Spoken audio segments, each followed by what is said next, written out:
Hey YouTube, it's Petey Two Finger. Today I installed this mini humbucker. We have a white strat here that it was a Squire. We paid 76 bucks for, and I stripped it down and painted it. Put these Alnico 5 Fleor brand pickups in it, and I refinished the neck and put a brass block in it and some brass fitted saddles. The first set of tuners were Fleor, vintage style split shaft tuners, and those turned out to have a lot of play in them. They were really junky tuners, so I could not find a vintage style split shaft Fender style Strat set of tuners in the $23 to $17 range. They were all like 60 bucks for just nothing fancy about them, split shaft, regular old, Fender tuners that aren't total garbage. So Geiacher or Fleor, if you're listening, the split shaft design it's just way better than the locking tuners that you're forcing down everyone's throat. So there's a whole lot of people out there that would buy these tuners if you sold them, meaning a $17 to $27 set of smooth, not tuners that are junk or have a bunch of play in them. Vintage style, which just means that what the tuning keys look proper, like what they sell on a real Stratocaster, and then just split shaft. There's nothing fancy about those. They're cheap to make. The set that I got was $5, and they were Fleors, and they had so much play in them I couldn't use them. So my other guitar, I have another a Strat that's similar. The yellow guitar actually has a humbucker in it, and I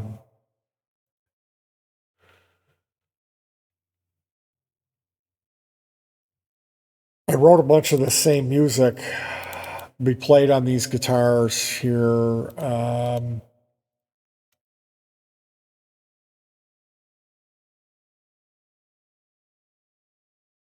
The pickup that's in here now it's a guy by the name of Guitar Madness, and it's a real specific humbucker that the impedance matches the impedance of the singles. So what that means is if you put it on a multimeter and test the ohm symbol, that's the Greek letter omega that'll be on your multimeter, it will tell you the impedance of the pickup or the resistance level. And that also is in correlation to how loud it is. So the bigger the number, the louder the pickup. And I didn't want to have a real significant volume deficit when I changed pickups. So that's why I got the pickup that I did in there. And then, when I created all of the patches in my multi-effector using the yellow guitar for this music, I switched to the white guitar, and there's a deficit because the pickup it's not a humbucker. So today, finally, I took delivery on the part that I had ordered, which was this humbucker that's the same size as a single coil. It's called a mini humbucker ST pickup. And they didn't have any wiring diagram. And then when I went to look up guitar wiring, I couldn't find one that matched exactly what I wanted to do in my head, so I kind of just figured it out. And that's basically what I'm aiming to talk about in this video, is how would you figure it out? this pickup came. I ordered it. I didn't go through the specifications and the descriptions completely. And when it came, I did, and there's nowhere on the site that it ever mentions the pinout. So taking a closer look, it's a green wire and a neutral wire, which is a wire that does not have any plastic coating. And those are connected. And there's a black wire, and then there's a red and white wire. Now, one of the more popular panouts for these pickups, as they come from China, is to have the positive wire is a black wire. Now, this black wire was all off by itself. The other wires were joined in pairs. So that looked like, yeah, that's probably what's going on. If the black wire is positive, the green and the neutral are the ground.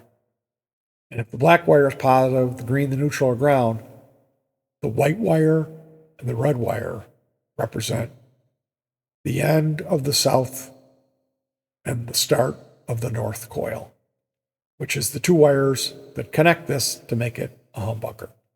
Now, my assumption, my strat, the way that I custom wired it,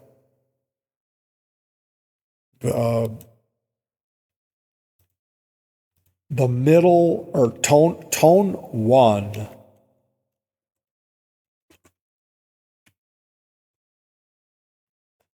so that's the tone control on the middle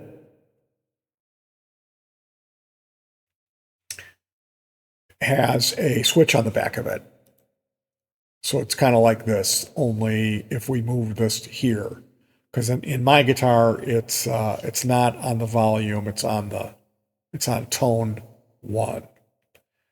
So in effect, when you physically on the guitar, when you're playing the guitar and you push on this knob, you tap it, it pops out, and then you can push it back in. And what that'll do, the way that it was originally wired, I had it set up so it would bypass the volume and the tone control for this pickup. Now, I decided I was no longer having an issue bumping the guitar volume knob and turning it down. That was why I did that. I was playing these two songs, and something about the technique involved in playing them, I was constantly turning my Strat volume down. This guitar has brass, really nice set of brass saddles on it, vintage saddles. They're not the cheap vintage saddles, they're nice ones. And it all has a 36 millimeter shorty brass tremolo block. That's what really makes this guitar exceptional, is these modifications here. The brass is much better than the pot metal. And I had to remove a bunch of wood back here to get the big old brass block to fit. So, like I said, I kind of require a humbucker. I don't know what I was thinking. I know I was thinking I wanted this. I didn't want it to look like a Super Strat. I wanted it to look like a 63. You know, I just wanted to have like this guitar is like my vintage Strat. Well, it's not so. That humbucker in the bridge thing just kills me, man. I gotta have a single coil, or a single coil in the bridge kills me. I gotta have a humbucker down here. So using the multimeter, connecting. I had a little test amp. I've got this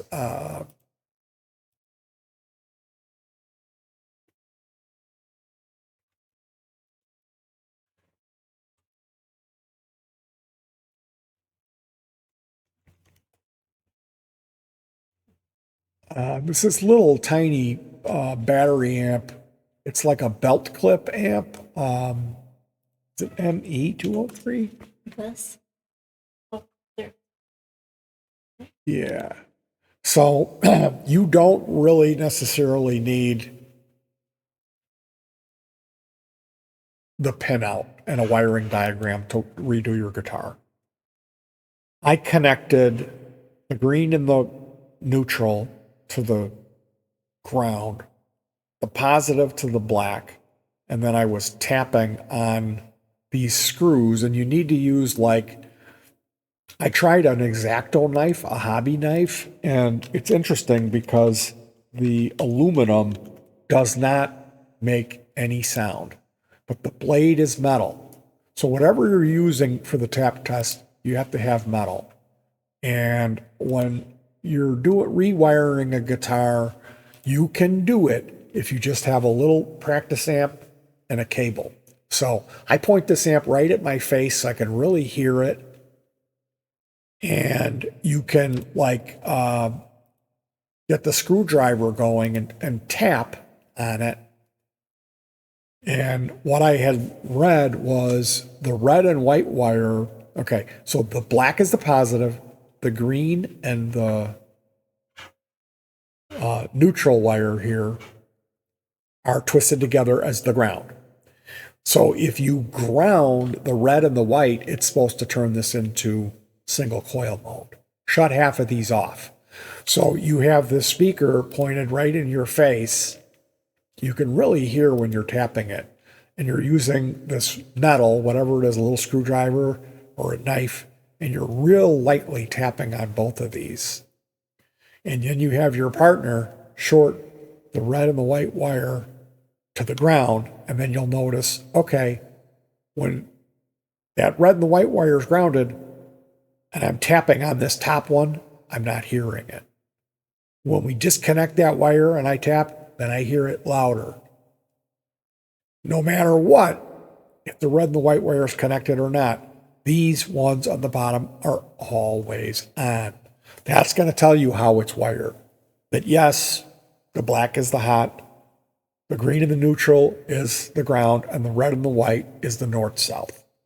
And all you need to do coil split or humbucker mode versus single coil mode is run the red and the white wire to one side of the switch and have the ground on the other side of the switch, and that switch will do what the job calls for. Which, I mean, you could also think in your head, if you're just trying to figure out how would you do this, you would take the red and the white wire and run that to the switch, but that's not how it works. It will not work properly that way. So one of the things that I wanted to do was I thought I wanted to have master volume, and then tone 2 would be for this pickup and this pickup. Tone 1 would be for this pickup. Tone 1 on the humbucker, I'm going to have like a 0.12 or some low value, only shaves off a little bit of treble. And then on these ones, I like the woman tone, so I'm going to have like a 0.47 on these two. So you see this wire here is run up to 5, 6, and 7. Basically, this tone 2, the 2 wire, I would run that up to here. And at that point, this jumper here gets unsoldered. This wire is no longer here, it's here. You would take this jumper and run it from this pin here over to this pin here. And then that would accomplish this tone 1 would be on these two. And this one would be on tone 2. So for your humbucker, for me, I wanted to have a lighter cut. Like if you look at like, here's treble, here's mid-range, here's bass.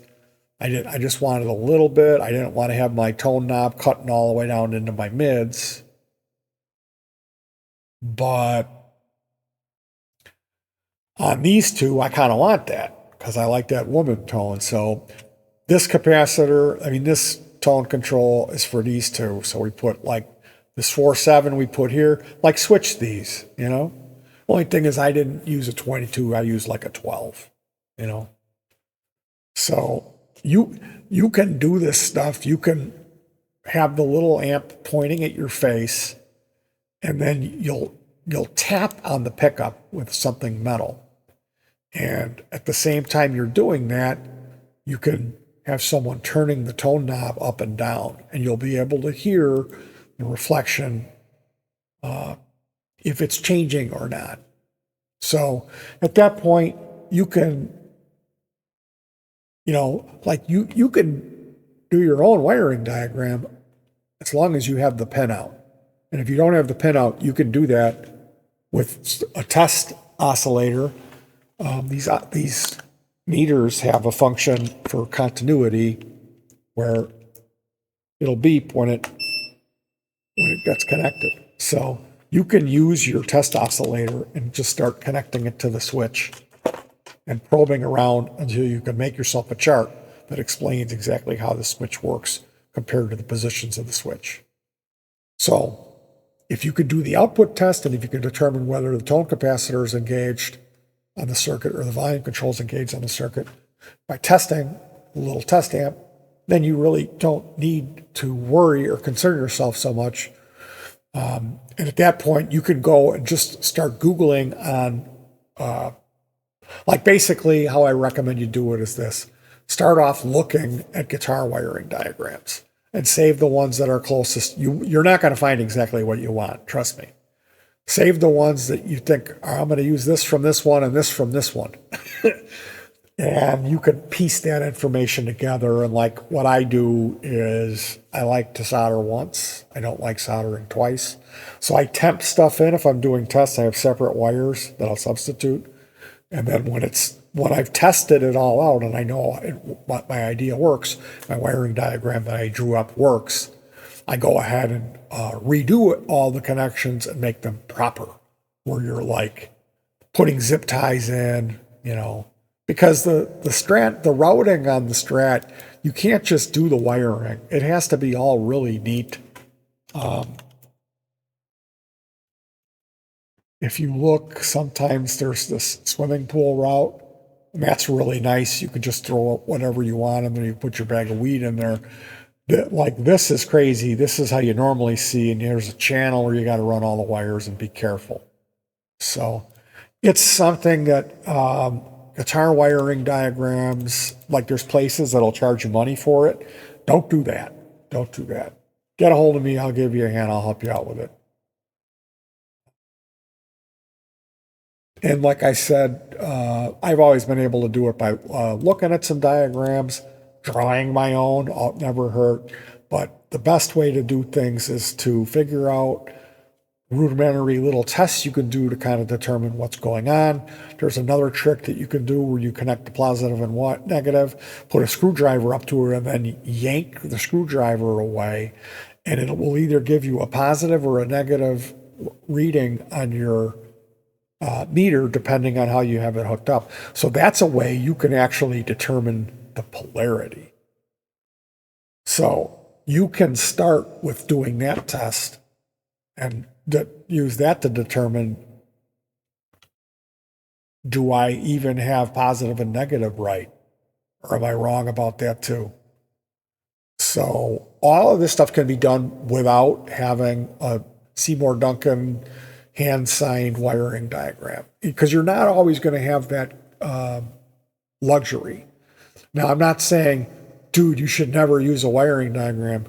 That's not what I'm saying. If you have one, if you can get one that's exactly what you're looking at and what you want, then you're ahead of the game. And that's the ideal place to be. I've just very rarely have I found myself in that position. It's always something doesn't line up between the diagram and what the reality of the wiring of the guitar is. So I'm here to say I don't like cutting twice. I don't like soldering something in, then having to heat it up again because it melts the insulation. The stuff gets weak. Metal gets weak. I like to solder once if I can. So if I'm testing stuff in, I will temp in other wires, have temporary pieces of wire that I use.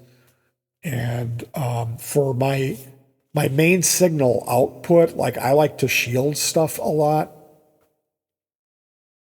Um, the pickup wires themselves a lot of times are kind of shielded, this sloppy, real thin stuff that they use now. So keeping that stuff that's cut off of here shorter or running shielding on it is smart. It's another thing. If you're going to run the red and the white wire all the way over to the switch and they're bare, well, do you have the time to wrap a little foil around that and then put some heat shrink tubing over it? That might be a lifesaver for you further down the road. You never know. But keeping these, because it's shielded in here, when it's out here, it's not shielded. Keeping these runs shorter is better than making them longer, I would say. But the other thing that I don't like is thin wire. And I know you're going to go,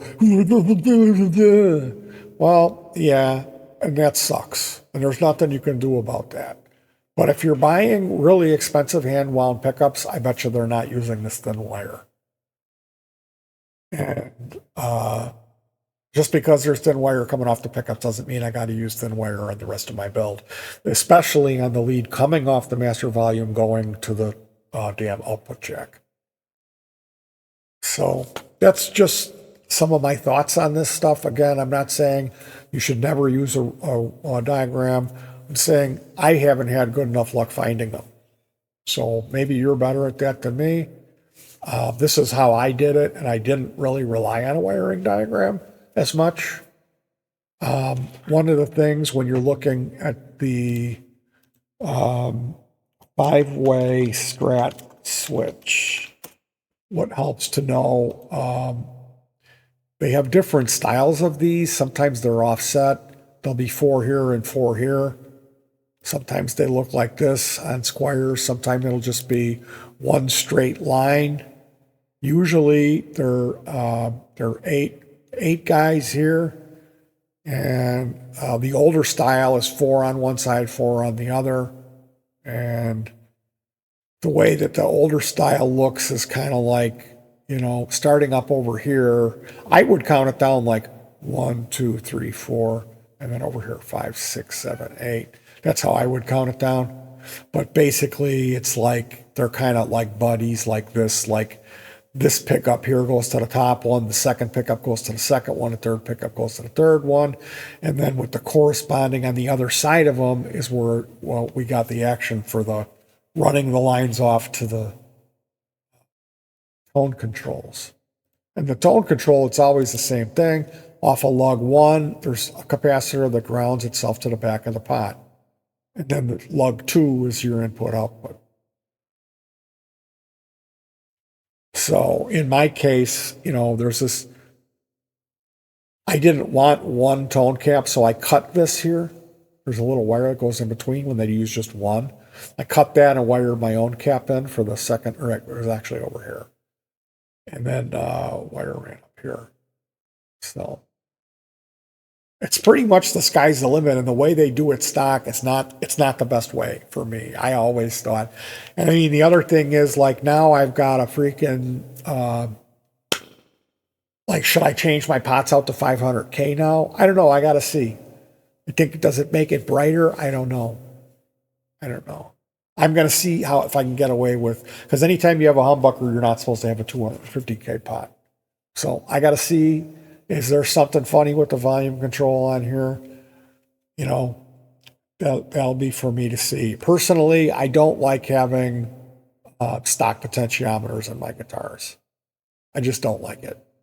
I like having the big ass ones with the brass on them, and you can get those cheaper at. You don't have to pay a real lot for them. You can get them pretty cheap. Find them on AliExpress. Or go and buy them from Fender if you can afford it. More power to you. If you can spend $15 on a potentiometer, me, $3 is way more than I want to spend on that part. Unfortunately, it's probably like, I think it's like $5 for 2 of those, I really like the way this guitar came out. I like the brass saddles. and like the black hardware and here, black screws. It was all kind of particular and specific the way I put it together.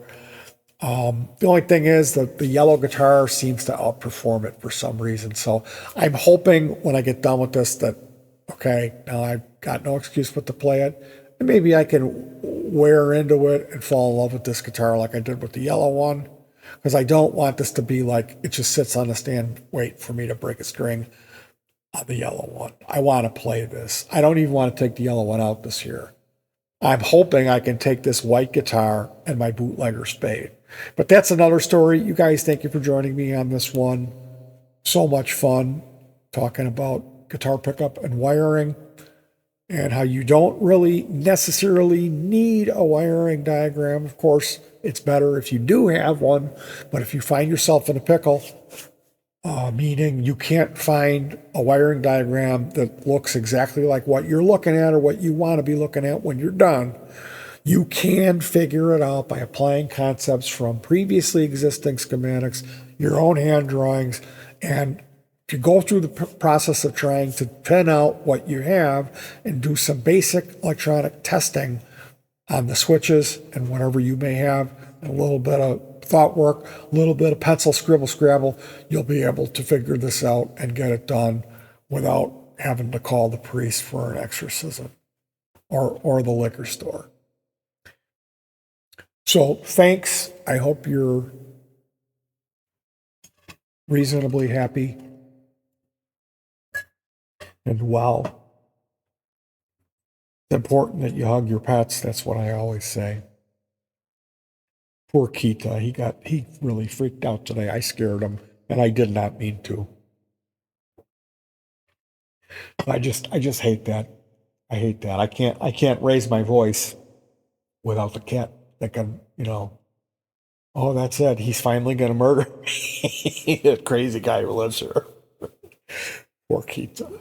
I wasn't mad at him at all. I wasn't mad at my wife either, but anyway, hey, it happens. We all do lose our tempers. It's important that you don't let that get out of control. And I think I did pretty good. All right, you guys. Thanks. Wish me luck with this white guitar. We've got a whole new set list. I've got new songs and I've got some old ones that I brought back. So it's more new music. I'm really excited about it. We got a new amplifier, and I'm hoping that we can do really well this season and get this stuff recorded because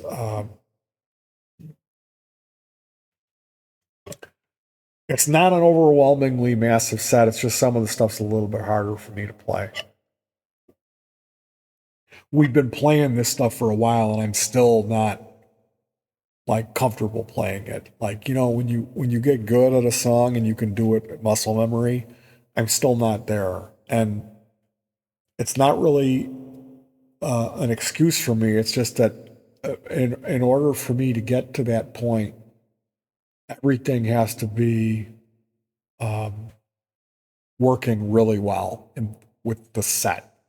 Like the backing tracks have to be produced well, and the multi-effects that we play through and the mix has to be well. So when I add new material, it's like a battle trying to get the sequence where the mix is perfect and there isn't anything goofy going on. And then you have the bass and the guitar getting those sounds dialed in just right.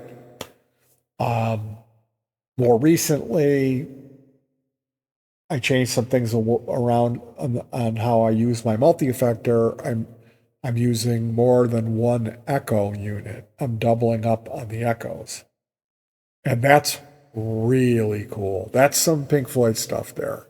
So I'm trying to get these patches where I can introduce the songs with not a real lot of echo, have a super echo mode, and then maybe have an in-between setting so we don't bounce between a real lot of echo and not hardly any and have it sound ridiculous.